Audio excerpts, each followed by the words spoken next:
do ponto de vista estritamente lógico, se você tem uma sociedade baseada no individualismo e no lucro, você vai ter o que está acontecendo agora: fome, miséria, peste, destruição do planeta. E nesse sentido, você tem uma sociedade que, como eu disse, ela é baseada no individualismo, no lucro, e você vai ter uma sociedade competitiva e não cooperativa. No que isso implica? Isso implica no que a gente já trouxe no canal, né? Pessoas por puro egoísmo acabando com a fauna dos mares. O cara acha que pode ir lá com o navio e pegar tudo quanto é peixe e acabar com tudo. Nossos aquíferos, rios e nascentes são extremamente ameaçados, não só no Brasil, mas no mundo. As abelhas é outro problema, que aqui no Brasil ainda não é grave, mas nos Estados Unidos já é gravíssimo.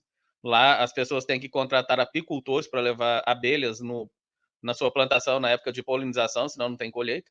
Então, quando você olha para um sistema individualista, é como um barco onde cada um rema para um lado. Então, por definição e por lógica, isso não tem discussão. Eu estou falando de lógica aqui, eu não estou falando do que eu acho, ou se coletivismo é melhor do que individualismo, porque ele é mais caridoso, não. Estou falando de lógica.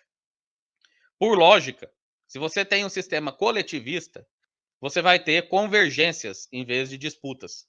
Né? Então é outra mentalidade. É a teoria dos comuns, que os neoliberais usam de maneira errada. Perdão, a tragédia dos comuns, né? Essa falácia foi derrubada por uma ganhadora do prêmio Nobel, uma economista, onde ela fala que só existe a tragédia dos comuns, onde não existe senso de comunidade. Então, se você pegar 1000 pessoas estranhas e jogar elas em um determinado território e elas não têm esse senso de coletividade e comunidade, vai gerar a tragédia dos comuns.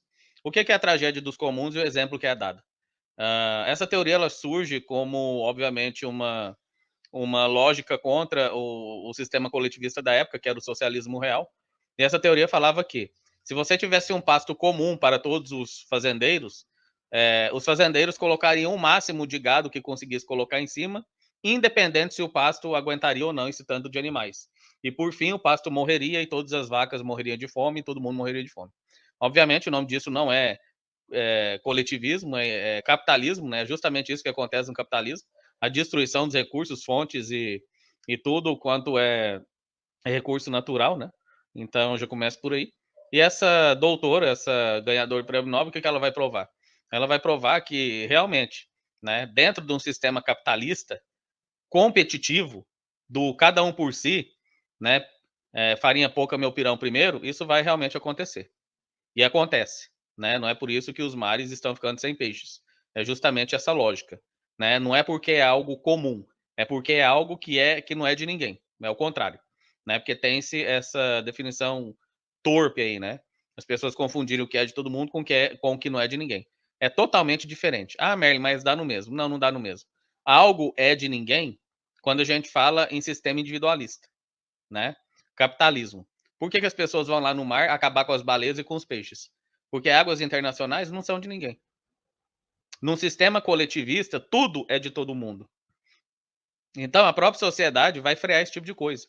Primeiro que não tem lucro no horizonte. Se não tem lucro no horizonte, por que você tem que fazer pesca predatória? Onde você devolve cerca de 50% que você pesca, devolve ao mar morto, porque não é o que você queria pescar. Então, tem uma diferença gigantesca entre o que não é de ninguém, e isso acontece em sistemas individualistas, em sociedades com mentalidade individualista, e o que é de todo mundo, que acontece em sociedades coletivistas. Então, o que essa doutora provou? Ela provou que, se for uma comunidade de fato, pessoas que se conhecem e se enxergam como uma coletividade, uma sociedade, o sentimento de pertencimento, então as pessoas vão se preocupar umas com as outras. Né? Então, isso foi provado. Provado. Isso é teoria econômica. Né? Ganhadora do Nobel. Não sou eu quem está inventando aqui, não. E só para finalizar esse parênteses aqui, que eu esqueci de abrir, porque eu sou um gênio com J, existe outro exemplo que é muito usado pelos neoliberaloides também, que é o jantar. Né? Então, o que eles falam? Eles falam o seguinte: olha, se reunir 20 pessoas para ir a um jantar e vamos dividir a conta, cada um vai comer o máximo possível, pedir o uísque mais caro, pedir o prato mais caro, azaralhar, arregaçar, amassar com força mesmo aquele jantar ali, para ele gastar o máximo que ele puder, já que vai dividir entre todo mundo. Os neoliberais estão certos quando eles falam isso dentro do sistema capitalista, um sistema de competição individualista. Então, se você pega 10 pessoas estranhas e vai para um jantar, né, tirando algumas que não vão compactuar com isso, porque além da moralidade do sistema, você tem a própria ética pessoal de cada pessoa. Então, mesmo você tendo essa competição exacerbada, existirá seres humanos que vão pensar: não, cara, eu não vou fazer isso. Eu vou comer o que eu tiver que comer aqui. Eu não vou pedir o uísque de 10 mil reais só para avacalhar o negócio, né? Vai ter esse cara, mas num padrão neoliberal tá certo.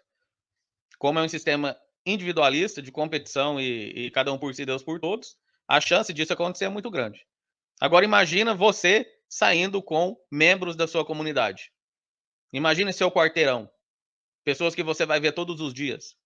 Pessoas que esperam algo de você, têm uma expectativa sobre você, e você tem uma expectativa sobre essas pessoas também. Você vai fazer uma merda dessa? Não, né? Por quê? Porque você vai pensar no quê? Você vai pensar com a cabeça de uma pessoa coletivista. Olha, essa aqui é minha vizinha, é meu vizinho.